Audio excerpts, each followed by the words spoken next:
ሰላም ጤና ይስጥልን ተመልካቾቻችን ከአንከር ሚዲያ ዝግጅት ክፍል ያክብሩ ሰላምታችንን እናቀርባለን። ዜናዎችን ይዤ መጥቻለሁ። መሳይ መኮንን ነኝ።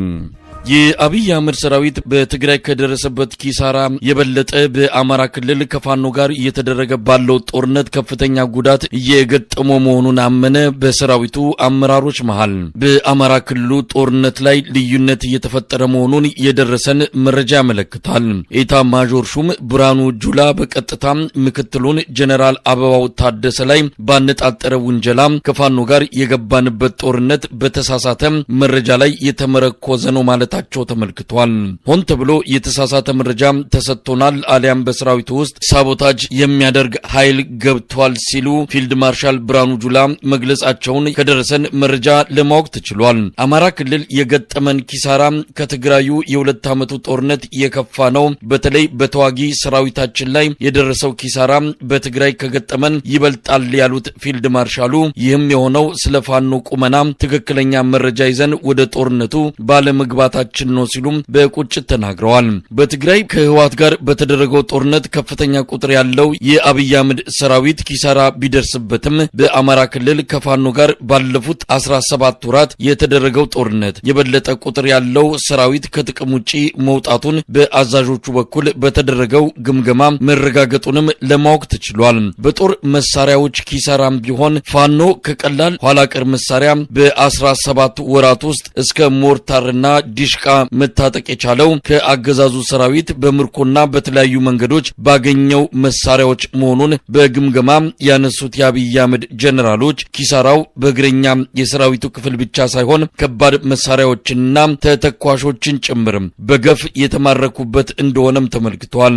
በአማራ ክልል ከፋኖ ጋር የተጀመረው ጦርነት አገባቡ ላይ ልዩነት ውስጥ የገቡት የአብይ አህመድ ከፍተኛ ወታደራዊ አመራሮች እንዴት እንወጣለን በሚለው ላይ ከፖለቲካ መሪዎች ጋር ሳይቀር ሰፊ ልዩነት ውስጥ መግባታቸው እየተነገረ ነው።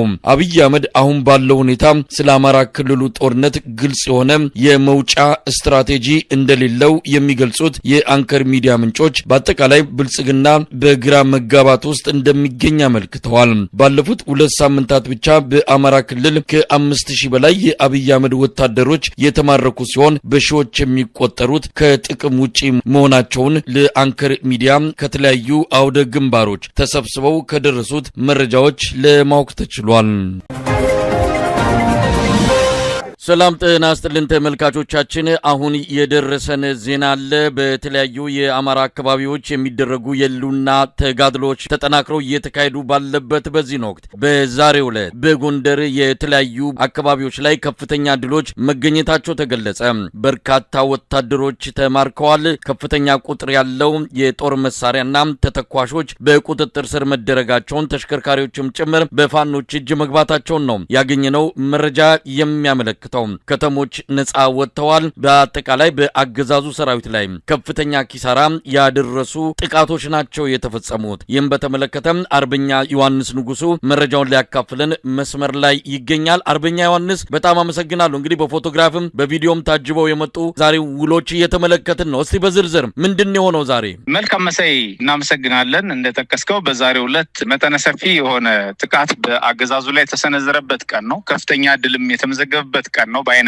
በዚህ መሰረት ቀጥሎ የማቀርባቸው መረጃዎች የአማራ ፋኖ ብሔራዊ ንቅናቄ የህዝብ ግንኙነት መምሪያ ስር ተጠቃለው የቀረቡ መረጃዎችን ይሆናል። ይህም ማለት በጎንደር ጠቅላይ ግዛት እንዲሁም በአፋብን በላይ እዝ መዋቅሮች በሁለቱ እዞች ጥምረት 3 ኮሮች ተጣምረው ያደረጉት አውደ ውጊያ እንደመሆኑ ከድርጅቱ የተጠቃለለ መረጃ የማቀርብ ይሆናል። በዚህ መሰረት ዘመቻ አርበኛው ባንታባተ 2ኛ ዓመት መታሰቢያ ከራስ ጋይንት እስከ ደራ ሐሙሲት ሰፊ ቀጠና የሸፈነ አውደ ውጊያ ተደርጓል። በደቡብ ጎንደር ቀጠናና አዋሳኞች የሚንቀሳቀሱ የበላይ ዘለቀ እዝ፣ የጎንደር ጠቅላይ ግዛት እዝ እንዲሁም የምኒልክ ኮሮች በጋራ አቅደው ዛሬ አነጋግ ላይ የጀመሩት ውጊያ ጠላት በደቡብ ጎንደር ቀጠና ያሰማራውን ሰራዊት ሙሉ በሙሉ በመደምሰስና ሎጂስቲክሱን በመማረክ በድል መከናወን ተችሏል። በራስ ጋይንት ንፋስ መውጫ ከተማ፣ በጉና በጌምድር ክምር ድንጋይ ከተማ፣ በፋርጣው ጋሳኝ ከተማ እና በድራ ሐሙሲት ከተማ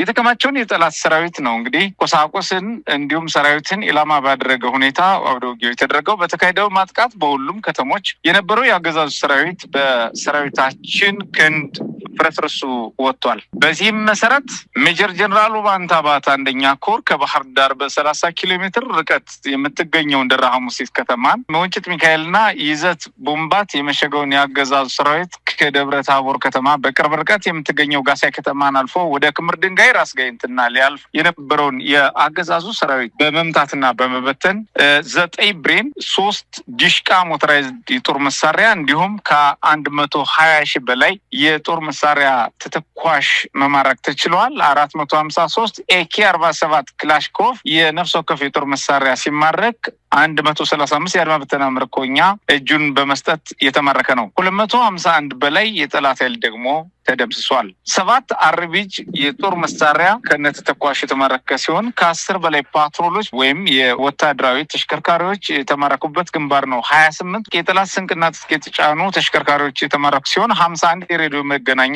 በዚህ ግንባር ከተማረኩት መካከል ሲሆን በርካታ የጭስ ቦምቦችና ሌሎች ወታደራዊ ቁሳቁሶችም በስፋት ተማርከዋል። አፋብን ጎንደር ጠቅላይ ግዛት እዝ 206ኛ ከፍ ያለው ደሴ ኮር ነፋስ መውጫ ከተማና ጉና በጌምድር ክምር ድንጋይ ከተማ ላይ ወታደራዊ ጥበብ የተሞላበት የከተማ ወደ ውጊያ በማድረግ ጠላት ላይ ከፍተኛ ምት ማድረስ ተችሏል። በዚህ የተሳካ ኦፕሬሽን ደግሞ በጎንደር ጠቅላይ ግዛት እዝ ስር 3 ዲሽቃ 10 ብሬን 500 በላይ ክላሽኮቭ የነፍስ ወከፍ የጦር መሳሪያ የተማረከ ሲሆን 65 ቃታ ብረቶች ተማርከዋል። 13 አይኮም መገናኛ ወታደራዊ ሬዲዮዎች የተማረኩ ሲሆን 1 FSR መኪና እንደዚሁ ደግሞ ሌሎች ተሽከርካሪዎች ፓትሮል አነስተኛ ተሽከርካሪዎች ተማርከዋል። ከ100 ሺህ በላይ የተለያዩ ተተኳሾችን የተማረከበት ጦር የተሰበረበት የጠላት መጋዘን ሙሉ በሙሉ በቁጥጥር ስር የገባበትና የጠላት ትጥቅና ስንቅ የተማረከበት ግንባር እንደመሆኑ ከ100 በላይ ደግሞ የአድማ በታኝ ተብሎ የሚገለጸው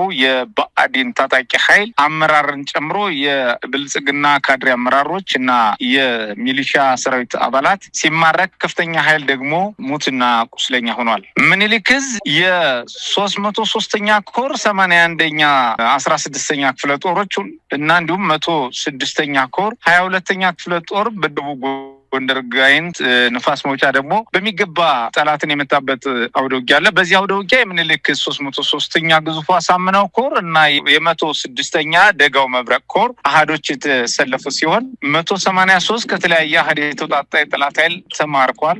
1 ብሬን 2468 የብሬን ተተኳሽ እንዲሁም 151 ክላሽኮቭ የነፍስ ወከፍ የጦር መሳሪያዎች ተማርከዋል። 8780 የክላሽ ተተኳሽ እንዲሁም 267 የእጅ ቦምብ የተማረከበት ግንባር ነው። በርካታ የደረትና የወገብ ትጥቅ እንዲሁም ወታደራዊ አልባሳት የተማረከ ሲሆን ከ200 በላይ የአድማ ብተና ፖሊስና ሚሊሻ በተመሳሳይ እጅ ለመስጠት ፈቃደኛ ያልሆኑ ተደምስሰዋል። በአጠቃላይ እስካሁን ድረስ በተካሄደ አውደ ውጊያ 6 ዲሽቃ ወይም ሞተራይዝድ ትጥቅ የተማረከ ሲሆን 20 ብሬን እንዲሁም 1104 ክላሽኮቭ የነፍስ ወከፍ የጦር መሳሪያ ተማርኳል። 15 ፓትሮል አነስተኛ ወታደራዊ ተሽከርካሪዎች የተማረኩ ሲሆን 29 በላይ ደግሞ ሌሎች ተሽከርካሪዎች ገዘፍ ያሉ ተሽከርካሪዎች እስከ ጭነታቸው ተመርከዋል። ከ500 ሺህ በላይ ተተኳሾች የተማረኩበት እንደዚሁም ደግሞ 64 መገናኛ ሬዲዮዎች 65 አብራራው ወይም ቃታ ብረት የጦር መሳሪያ የተማረኩ ሲሆን ከ500 በላይ የእጅ ቦምቦች